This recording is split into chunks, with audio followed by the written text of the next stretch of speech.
Irmãos, graça e paz, que Deus possa abençoar a vida de vocês. Nesse dia eu quero falar um pouquinho com vocês sobre o arrebatamento. Eu quero que você fique comigo, né? Ouça os versículos que eu tenho para ler, que você medite na passagem de Deus. Irmãos, e o primeiro versículo que nós vamos meditar está lá em Mateus 24. Mateus 24, versículo 6 e 7, que diz assim, ó: E vocês ouvirão falar de guerra e rumores de guerra. Fiquem atentos e não se assustem, porque é necessário que isso aconteça, mas ainda não é o fim. Porque nação se levantará contra nação e reino contra reino. Haverá fomes, haverá pestes, haverá terremotos em vários lugares. Porém, todas essas coisas são um princípio das dores. Irmão, nós estamos vivendo isso aqui, né? País contra país, nação contra nação, terremotos, pestes. A gente vê, né? Atualmente coronavírus, né? Você vê tudo isso acontecendo, irmãos. Então, tudo isso são coisas, profecias que estão se cumprindo para que a volta de Jesus aconteça, né? E eu quero ler uma passagem com vocês, não uma não, quero ler 3 passagens com vocês que fala sobre o arrebatamento, né? Fala sobre o arrebatamento da igreja. E a primeira, o primeiro versículo está lá em 1 Tessalonicenses, 1 Tessalonicenses 4, do versículo 13 ao versículo 18. Diz assim, ó: Irmãos, não queremos que vocês ignorem a verdade a respeito dos que dormem, para que não fiquem tristes como os demais que não têm esperança.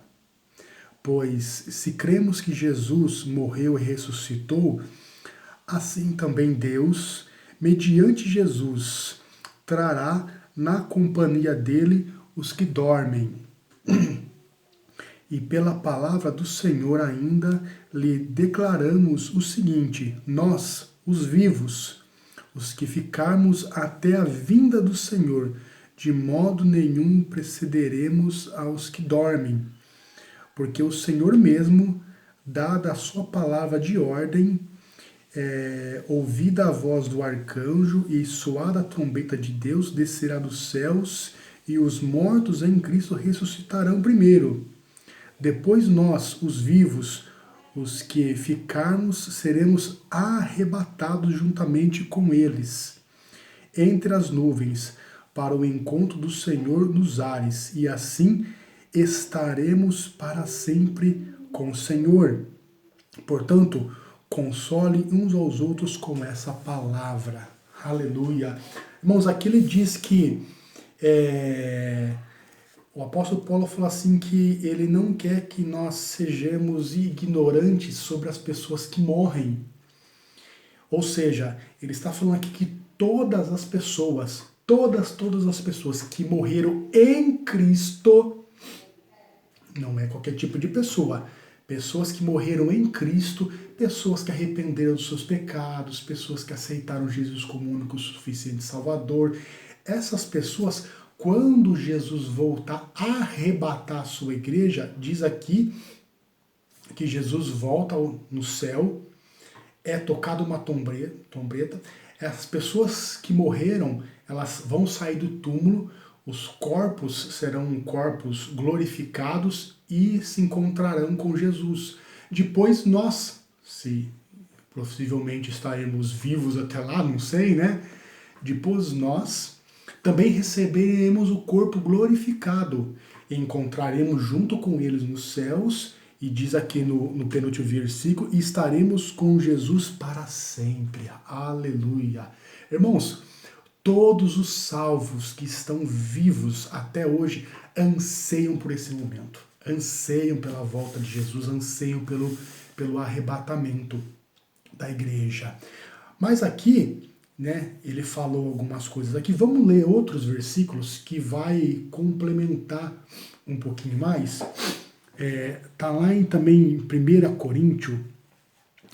Coríntios 15, dos 51 ao 53. 1 Coríntios 15, 51 ao 53, assim, ó. Escute bem esse segredo. Olha só, é um segredo que foi revelado somente para a igreja. Nem todos vamos morrer, mas todos nós vamos ser transformados num instante. Olha aqui, irmãos, o arrebatamento é coisa de instante, né? Num abrir e fechar dos olhos, ou seja, num piscar de olhos, né? Quando tocar a última trombeta, ela tocará e os mortos serão ressuscitados como seres imortais, e todos nós seremos transformados, pois este corpo mortal precisa ser revestido de imortal. Esse corpo que vai morrer precisa se vestir como que não pode morrer. Aqui ele dá outra informação, irmãos. Aqui ele fala que ele complementa, né? Aqui, mas tem uma informação nova. A informação que vai ser num instante, num piscar de olhos. E ele também fala que esse corpo que é mortal, corruptível, ele tem que ser transformado em um corpo imortal, um corpo incorruptível, ou seja, um corpo que não morre. Um corpo agora que não pode ter ferimento, a gente não pode sentir dor, né? Então, algumas informaçõezinhas a mais. Vamos ver outras? Tá lá em Filipenses 3, 20 e 21.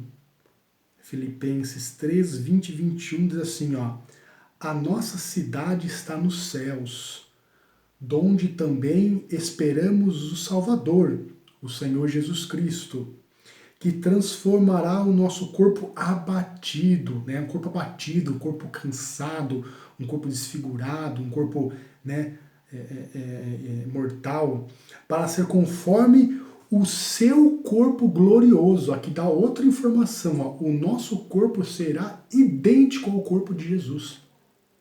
O mesmo corpo que Jesus está hoje, nós teremos esse corpo também. Aleluia! Segundo o seu eficaz poder de sujeitar também para si todas as coisas. Aleluia! Então nós vemos aqui, irmãos, que, primeira coisa, Jesus há de voltar nos céus, não pisar na terra, volta nos céus. Os mortos ressuscitarão, ganharão um corpo glorificado, subirão e encontrarão com Jesus. Depois nós, que estamos vivos, também receberemos um corpo glorificado e se encontraremos com Ele. Tudo isso vai acontecer num piscar de olhos, muito rápido. E esse corpo glorificado, essas passagens que nós lemos, diz que é um corpo igual, idêntico de Jesus. Um corpo que não sente fome, um corpo que pode atravessar a parede, um corpo que pode viajar em instantes. Eu até brinco com alguns, né, que alguns falam assim, mas que vontade de viajar, que vontade de ir para os Estados Unidos, que vontade de ir para Israel, que vontade de ir para o Japão, ou seja, conhecer outro país. Irmãos, não fica preocupado com isso não, porque quando você tiver um corpo igual a de Jesus, você vai poder, num piscar de olhos, uma coisa distante, visitar todos esses lugares. Pode ficar tranquilo, sabe? Porque no milênio, né, quando Jesus estiver reinando, pleno governador, a igreja ajudando Jesus a administrar tudo isso, né, nós com esse corpo glorificado vamos poder visitar todos esses lugares, irmãos. Então fica tranquilo, se você não conheceu, né, um país fora do Brasil, fica tranquilo que você vai poder fazer isso, mas precisa se permanecer em Cristo, né? Precisa permanecer em Cristo, né? Mas, irmãos, eu estou falando sobre arrebatamento, e quando a gente fala de arrebatamento, nós temos 3 teorias sobre arrebatamento. A primeira teoria é que a igreja vai ser arrebatada antes da tribulação, ou seja, é o pré-tribulacionismo, né? O pré-tribulacionismo crê que a igreja será arrebatada antes da tribulação. Aí tem o o mesmo tribulacionismo, ou seja, crê que a igreja vai ser arrebatada no meio da tribulação. A tribulação tem duração de 7 anos, então 3 anos e meio a igreja é arrebatada.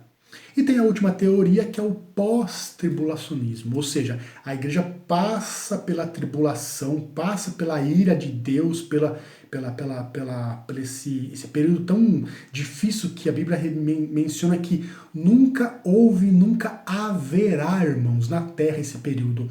A igreja passa por esse período e no final a igreja é arrebatada. Quando Jesus volta a implantar o milênio, a igreja, Jesus volta e arrebata a igreja. Eu, particularmente, como eu sou pré-tribulacionismo, e eu sou também da teoria da dispensação, né? Eu creio que a igreja ela é arrebatada antes da tribulação, né? Eu falei aqui para vocês o dispensacionalista, né?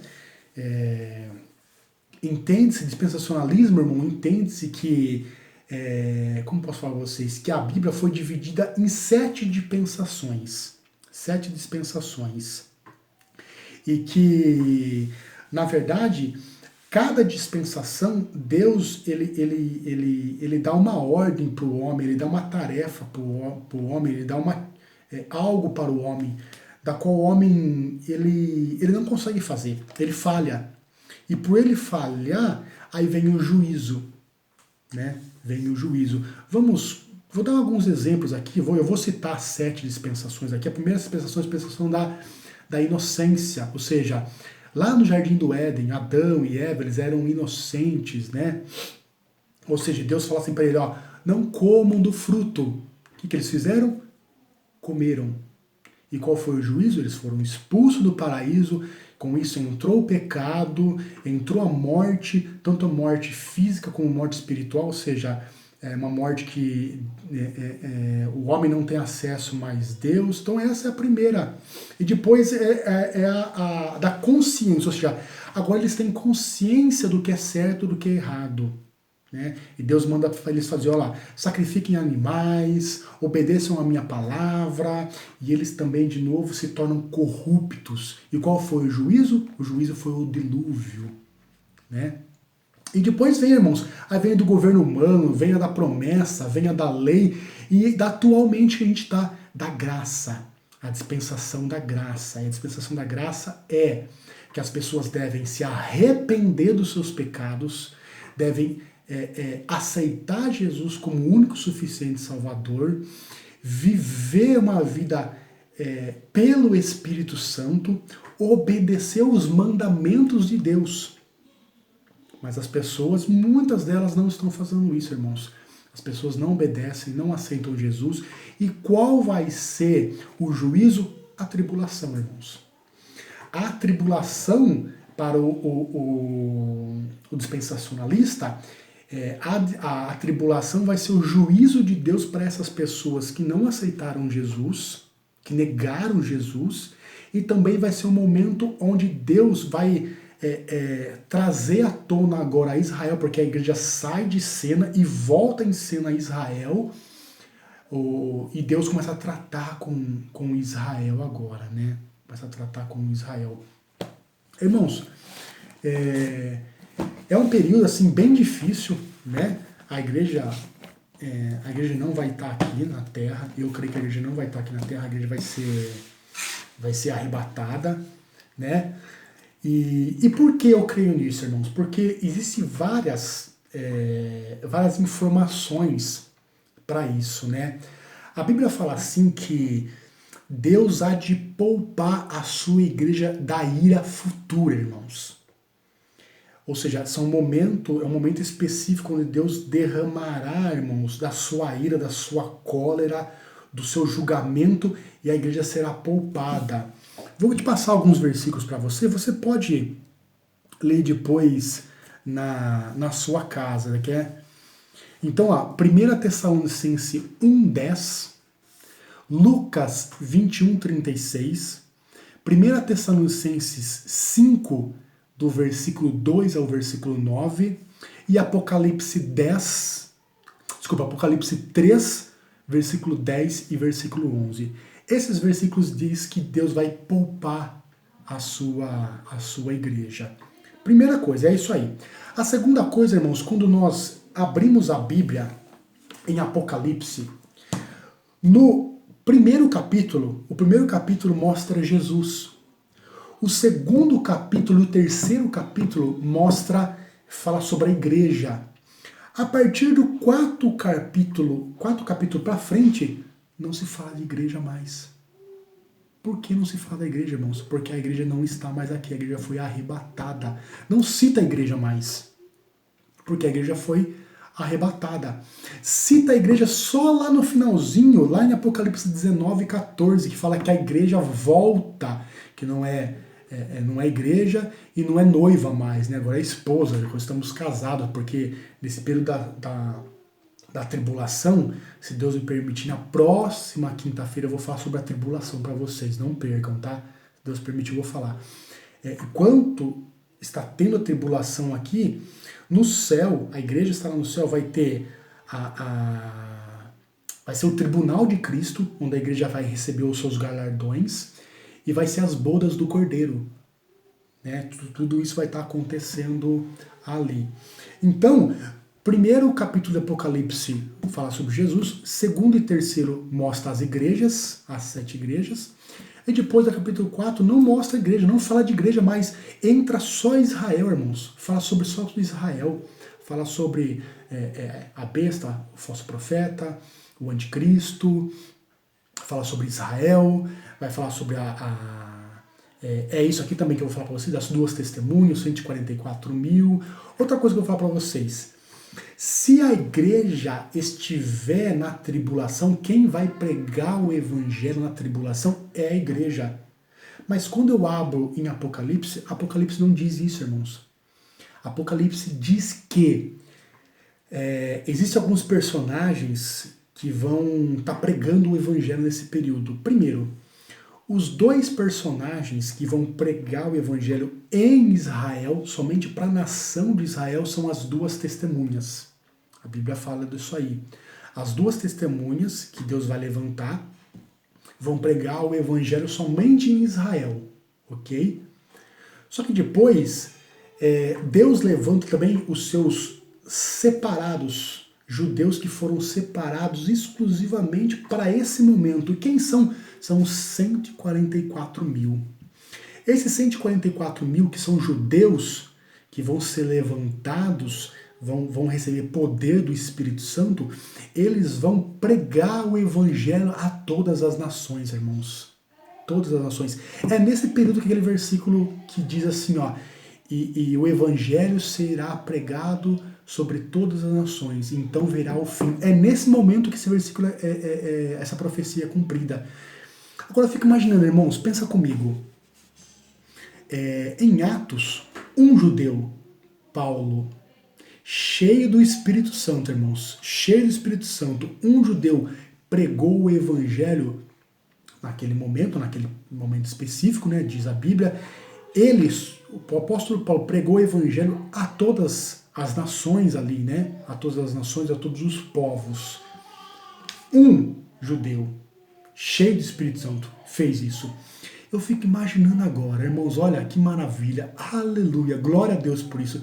Eu fico imaginando agora 144 mil judeus cheios do Espírito Santo. O que vai acontecer nisso aqui, irmãos? Vai ser uma loucura. Ou seja, eu fico imaginando 144 mil Paulos pregando o evangelho agora. Irmãos, isso aqui vai ser uma loucura, irmãos. Aleluia. Glória a Deus por isso, irmãos. Então, a igreja não estará aqui. 2 testemunhas pregam o evangelho em Jerusalém, em Israel, e os 144 mil recebem poder do Espírito Santo para pregar o evangelho nas nações, irmãos. Outra coisa, a igreja, a Bíblia fala assim que a tribulação, o anticristo, eles se revelam quando aquele da qual o detém é tirado da terra. E quem será tirado da terra, irmãos? A igreja, não o Espírito Santo. Escute bem, o Espírito Santo continua na terra. O Espírito Santo não sai da terra. Sabe por quê? Primeiro, a Bíblia fala assim que o único agente da Trindade que convence o ser humano do seu pecado para ele se converter é o Espírito Santo. E os 144 mil e os 2 testemunhas pregarão o Evangelho. Como pregarão se as pessoas não se converterão? Quem que é o agente que vai fazer essas pessoas se converterem? É o Espírito Santo. O Espírito Santo terá um papel diferente, não como o Velho Testamento, não como o Novo Testamento, o tempo da igreja, mas agora um papel diferente na tribulação. Mas ele continuará convencendo as pessoas, né? Então, em 2 Tessalonicenses 2, do 6 a 8, fala que a igreja é tirada. Quando a igreja é tirada, demora um período específico ali, né? E aí começa a tribulação, o anticristo se rebela, né? Trará uma falsa paz dos judeus contra os árabes, e aí vai, irmãos, e aí por aí vai. Então, o Espírito Santo estará nesse... Apocalipse 7, versículo 9 e 17, Apocalipse 14, versículos 6 e 7, Apocalipse 14, versículo 11 e versículo 13. Ali diz a ação do Espírito Santo na tribulação. Ou seja, ele estará aqui, irmãos. Ele está aqui. Pessoas se convertendo, a ação do Espírito Santo, pessoas recebendo o poder do Espírito Santo para pregar o Evangelho. Apesar de tudo que está acontecendo, as taças, as trombetas, né, e outras coisas que eu vou falar na próxima semana, Deus me permitindo, né? E outra coisa também, a teoria do pré-tribulacionismo e do dispensacionalismo é a única teoria que encaixa sobre as 70 semanas de Daniel. 70 semanas de Daniel é uma profecia, irmãos, que foi dada no Velho Testamento, que está lá em Daniel 9, que fala sobre isso. Então, se você não conhece, ela digita no Google aí 70 semanas de Daniel, você vai ver essa profecia, né? O dispensacionalismo e o pré-tribulacionismo é a única teoria que se encaixa 70 semanas de Daniel. As outras teorias dispensa essas 70 semanas de Daniel. Eles não acreditam nisso. E é uma profecia. E aí? Então, irmãos, eu quero ficar por aqui, encurtar minha palavra, não quero me prolongar mais. Mas, irmãos, tudo isso que está acontecendo são sinais que Jesus está voltando. Essa peste, esse coronavírus, isso são sinais, né? A Bíblia diz que pestes, acabamos de ler aqui, Mateus 24, tudo isso são sinais e que Jesus está voltando. Então eu creio que a igreja é arrebatada antes da tribulação, irmãos. Por isso eu quero te pedir aqui do fundo do meu coração, irmãos, ouçam essas mensagens que estão sendo distribuídas pelo WhatsApp, medite na palavra de Deus, ore na sua casa, medite na palavra do Senhor, irmãos.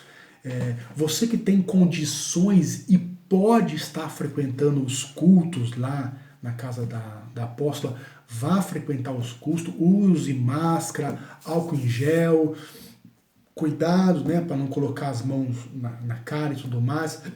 Agora, você que não pode e deve ficar em casa, fique em casa, se cuida, irmãos, porque uma hora tudo isso aqui vai acabar e nós queremos que eu como pastor, os outros pastores, a apóstola, a missionária e vocês, as ovelhas, nós queremos o cuidado de vocês. Nós queremos que Deus cuide de vocês, proteja vocês e que nada de mal venha acontecer com vocês. Daqui a pouco, em nome de Jesus, nós estaremos todos reunidos, adorando a Deus junto e aguardando esse dia fenomenal, irmãos, que é o arrebatamento da igreja.